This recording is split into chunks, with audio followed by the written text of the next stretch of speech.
quando começou a pandemia, eu tava louco para começar a trabalhar com programação. Eu tava na dúvida entre fazer medicina ou ciência da computação. E aí eu morava numa cidade pequena no interior do Rio Grande do Norte com 40 mil habitantes. E não tinha iFood, não tinha aplicativo de delivery. E aí eu comecei com um amigo um aplicativo de delivery. Porra, a gente chegou a rodar bastante dinheiro lá. A gente conseguiu implementar em 7 cidades lá da nossa região. E depois disso foi uma experiência muito legal para o currículo. Como a gente não tinha alguém mais experiente que a gente que tinha que ser o sênior ali da parada. Então, tipo, teve que aprender desde como subir algo para a internet ver, isso era algo que eu não concebia na minha cabeça, até para, de fato, o aplicativo funcionar. E assim, eu estava mesmo no período do Enem, minha mãe disse, larga essa coisa aí que vai estudar para a faculdade, para ter mais futuro. E eu sempre insisti em ficar ali, programando, que era o que eu gostava. E aí, tipo, concordando assim com ela, eu parei um pouco esse aplicativo delivery. Eu tinha 16 anos na época e era bem ruim de achar emprego. Então eu disse, cara, eu vou mandar currículo a rodo, alguma hora alguém vai achar. Sei lá, eu mandei mais de 300 currículos, uns 2 meses depois alguém me achou e foi isso. Entrei na primeira empresa, no primeiro trabalho. Comecei trabalhando primariamente com back-end, mas a primeira coisa que eu tive que fazer foi um aplicativo. E foi isso, tipo, era um ambiente um pouco caótico, mas eu acho que uma coisa que as pessoas acham muito quando vai começar em programação é que já vai começar ganhando em dólar, já vai começar ali 1.000 estrelinhas, mas, pô, comecei ganhando bem pouco, sofrendo bastante, e isso aí me fez aprender, tipo, 10.000%. Eu gostava muito de programação desde a faculdade, mas eu não consegui meu primeiro emprego como programador. Eu trabalhei como analista de suporte, ou suporte, né, helpdesk. Eu prestava suporte para um sistema específico de uma empresa, fiquei 1 ano e meio lá, mas eu sempre tive essa vontade de mudar para desenvolvimento. Durante esse tempo todo eu fiquei estudando, ficava fazendo projetinho sozinho e tal. E aí eu falei, cara, eu acho que tá na hora de eu arriscar alguma coisa, tá na hora de eu entrar nessa área de qualquer forma, e foi quando eu aceitei meu primeiro emprego de desenvolvedor, que foi como front-end numa universidade, lá da minha cidade, em Campo Grande. E era assim, era aquela vaga que não pagava bem, era uma vaga sem benefício nenhum, era um negócio bem, tipo, basicão mesmo assim. Eu falei, cara, eu quero trampar com isso, seja de qualquer forma. Sim, na verdade era meio trabalho e estágio junto, porque era uma empresa que eles faziam sistemas para transportadoras e também de ponto de venda. E aí o legal, cara, era que eles tinham uma tecnologia até que interessante, assim, que para ponto de venda eles conseguiam fazer a rota de onde o cara tinha que entregar as coisas pelo próprio sistema. Então você conseguia gerenciar não só o estoque, né, do que o cara tinha que vender, mas também as rotas de onde ele fazia. Então eu trabalhei direto nesse sistema, assim, então era um pouco de geolocalização, com um pouco de web também, com o bruto de dados ali, né?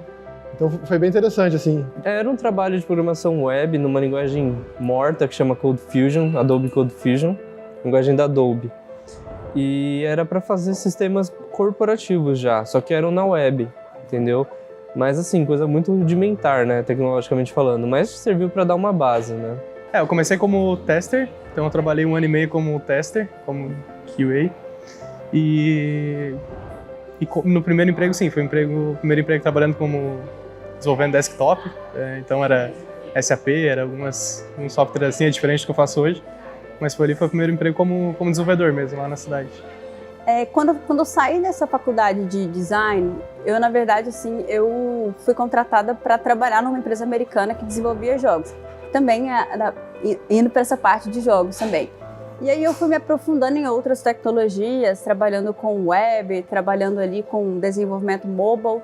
E eu sempre fui de fazer freela. Então, assim, eu entrei muito nessa área como freela. Tanto que, para mim, trabalho remoto é algo super comum, assim.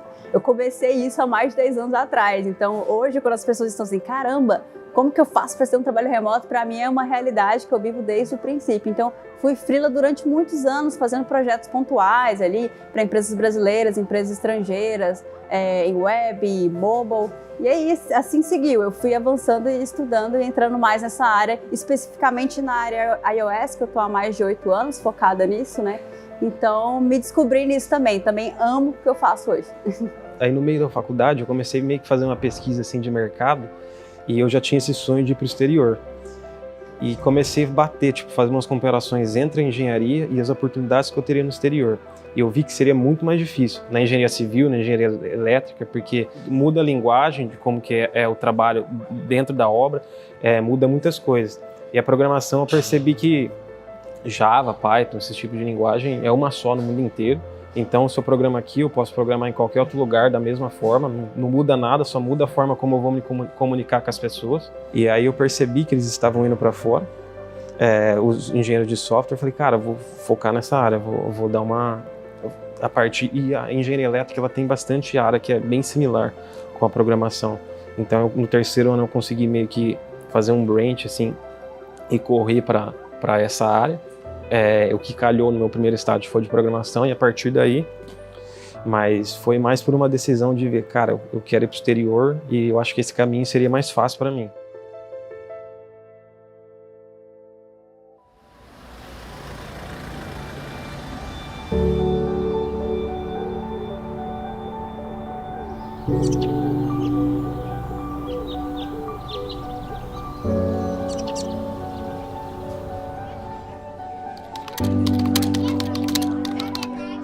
A Extim sempre foi um sonho.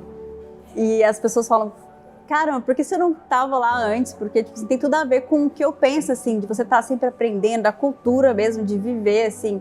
Eu sempre fui freela durante um bom tempo da minha vida e eu gostei muito quando eu entrei na Extim e entendi que a Extim tem muito essa cultura do freelancer, assim, sabe?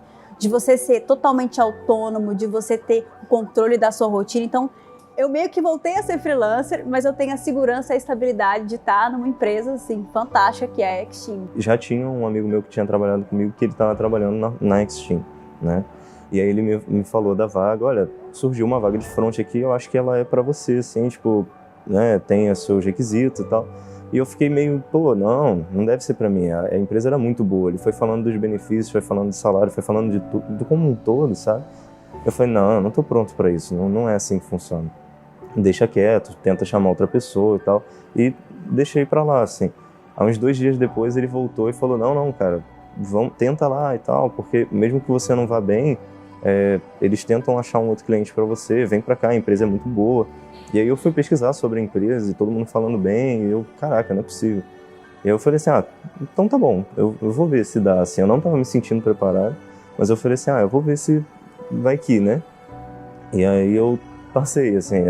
E eu tava passando pelo LinkedIn e apareceu um banner, uma propaganda da Extim, pedindo desenvolvedores back-end.